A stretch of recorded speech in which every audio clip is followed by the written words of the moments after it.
Kumparan, saat ini aku udah sampai di salah satu kampung nih yang baru aja diresmiin beberapa waktu yang lalu. Bertepatan dengan Hari Kemerdekaan ke-76 Republik Indonesia, hunian ini bak hadiah bagi warganya. Ini dia wajah baru Kampung Susun Akuarium.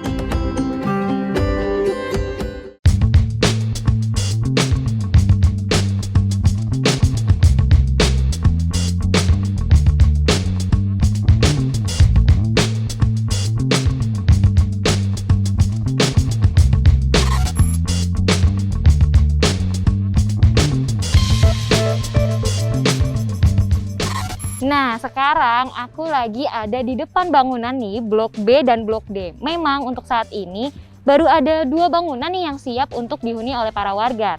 Tapi teman Kumparan masih harus sabar dulu nih untuk melihat final look-nya seperti apa sih. Karena pada tahap pembangunan selanjutnya masih ada 3 blok lagi. Targetnya sih rampung pada 2022 mendatang. 2 unit yang sudah dibangun memang tidak ada fasilitas lift, semuanya menggunakan tangga. Nah, agar tidak menyulitkan, hasil musyawarah nantinya yang menempati tiap lantai diatur berdasarkan usia. Yang masuk kategori lansia akan diprioritaskan pindah lebih dulu dan menempati lantai-lantai dasar. Kemudian, lantai berikutnya semakin ke atas ditempati oleh warga yang masuk kategori muda, agar memudahkan saat naik tangga. Nah, pasti nih yang jadi pertanyaan dari teman-teman Kumparan adalah gimana sih untuk teman-teman atau warga-warga yang memang berkebutuhan khusus. Tapi tenang aja, karena dari tim pengembang dan juga desain para warga itu sudah memperhatikan hal-hal tersebut. Misal nih ya, salah satu unit yang memang dikhususkan untuk teman-teman berkebutuhan khusus, itu pintunya lebih besar dan ada tanjakan landai untuk masuk ke dalam kamar mandi. So, sekarang kita langsung aja nih, lihat-lihat sekitar lantai dasarnya kira-kira ada fasilitas apa aja sih? Nah, sekarang aku udah sampai di lantai dasarnya nih. Salah satu lantai dasar nih dari kedua gedung yang udah jadi. Nah, di sini kira-kira udah ada fasilitas apa aja ya? Aku pengen kasih lihat teman-teman Kumparan lebih dekat karena di sini udah ada 1 galeri nih. Sudah ada 3 tempat usaha yang bisa ditempati oleh warga. Kemudian ada GWT atau pengolahan air bersih, ada juga pengolahan untuk limbah-limbah sampah, dan juga masih ada token listrik. Tapi nggak cuma itu aja, masih akan banyak lagi fasilitas yang masih dibangun nantinya.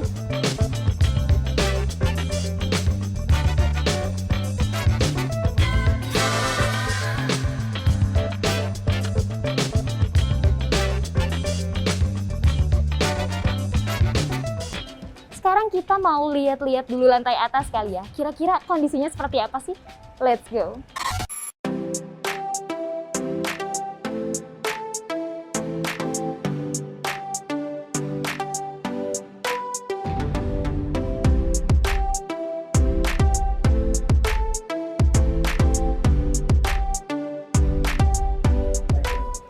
Nah, sekarang aku udah ada di salah satu unitnya nih. Sebenarnya mau lantai dasar ataupun lantai atas itu sama aja.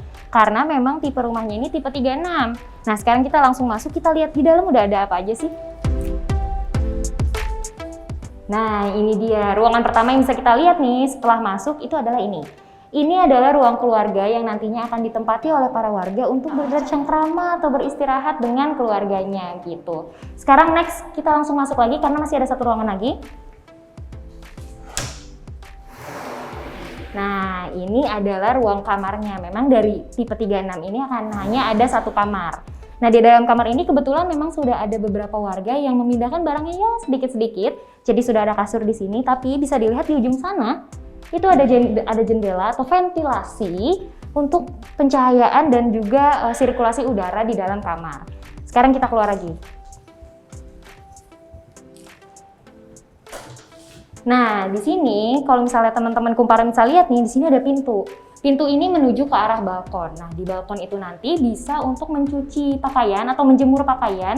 Atau mungkin misalnya butuh udara segar tapi malas keluar rumah gitu kan, bisa juga di dalam sini. Karena di sini ada roster dan juga ada ventilasi yang cukup besar. Jadi anginnya masuk gitu kan, adem. Sekarang kita langsung menuju ke arah sini. Nah, di arah sini kita buka, ada apa kira-kira? Nah, ini adalah kamar mandinya. Memang ukurannya tidak terlalu besar, tapi sudah dilengkapi oleh kloset dan juga shower. Jadi ketika untuk mandi atau misalnya kebutuhan MCK begitu ya, sudah ada. Sekarang kita lanjut ke sini. Ini adalah ruangan terakhir dari rumah ini ya. Nah, ini adalah area dapur. Memang depan-depanan gitu ya dengan ruang keluarganya. Di sebelah sini mungkin nanti akan ada peralatan dapur seperti kompor mungkin atau panci gitu ya. Dan ini area untuk cuci piringnya.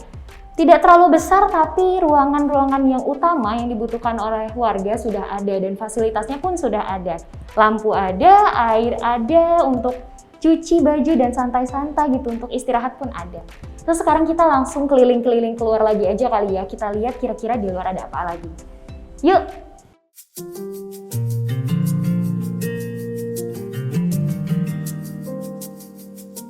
Nah, teman kumparan, kalau kita boleh mundur sekitar 5 tahun yang lalu nih, pada saat masa-masa penggusuran, pada saat itu bisa dibilang kampung akuarium ini penuh dengan kontroversi begitu ya. Karena pada saat itu memang pemerintah DKI Jakarta mengatakan bahwa lokasi ini adalah lokasi yang akan digunakan oleh pemerintah DKI Jakarta. Memang kalau kita lihat di sekitaran sini ada cagar budaya. Sampai pada akhirnya digusur dan kemudian ada beberapa warga, kurang lebih sekitar 103 warga yang tetap menetap di sini dan ngotot untuk tetap tinggal di sini dengan menggunakan tenda begitu, dan sempat digusur kemudian dibangun kembali begitu ya. Sampai pada akhirnya mereka dibangunkan shelter untuk menjadi tempat tinggal sementara. Nah, hal ini diceritakan oleh Ibu Darmadiani selaku Ketua Koperasi Konsumsi Akuarium Bangkit Mandiri. Anak-anak kami tetap harus melihat kekejian itu. Besok mau digusur, sore ini lampu kami dimatikan. Akhirnya jatuh korban kan waktu itu sempat pecah, palanya bocor karena terpleset di tangga pada saat nurunin barang karena gelap suasananya. Saya ngamuk, beberapa warga ngamuk ke depan untuk minta disambungkan kembali. Sampai saya maki-maki itu camat sama Pak Lurah. Tolong nyalahkan.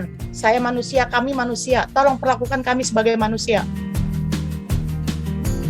Beberapa upaya telah dilakukan oleh warga untuk tetap bertahan. Hingga pada 2017 warga membuat kontrak dengan Pemda DKI Jakarta dan sampai sekarang warga masih didampingi oleh para ahli untuk menjalani proses pembangunan. Betapa keberpihakan Pak Gub itu diperlihatkan kepada kami. Bagaimana Dinas Perumahan mendampingi kami untuk membangun, mendengarkan desain kami, menerima desain kami, tapi tidak memutuskan aturan rumah susun lain diterapkan di sini. Itu kan juga suatu kemenangan ya, kan itu suatu luar biasa. Kampung Akuarium memang kayak pilot project, tapi insya Allah pada saat Kampung Akuarium berhasil, ada kampung-kampung lain juga yang akan menerima dampak kebaikannya gitu kan. Amin insya Allah. Nah, warga Kampung Susun Akuarium sendiri nih punya visi untuk jadi kampung bahari, di mana mereka tinggal itu memang berdekatan dengan cagar budaya. Sehingga masyarakatnya pun sadar nih dan berupaya untuk melestarikannya. Selain mengelola hunian melalui koperasi, warga juga berencana untuk mengedukasi pengunjung seputar hasil kerajinan tangan dan hasil olahan laut dari tangkapan para nelayan. Bila masih ada unit yang kosong, rencananya disewakan sebagai guest house agar pengunjung dapat merasakan aktivitas sehari-hari warga Kampung Susun Akuarium atau menyewa kapal warga untuk memancing dan menyeberang ke pulau-pulau wisata.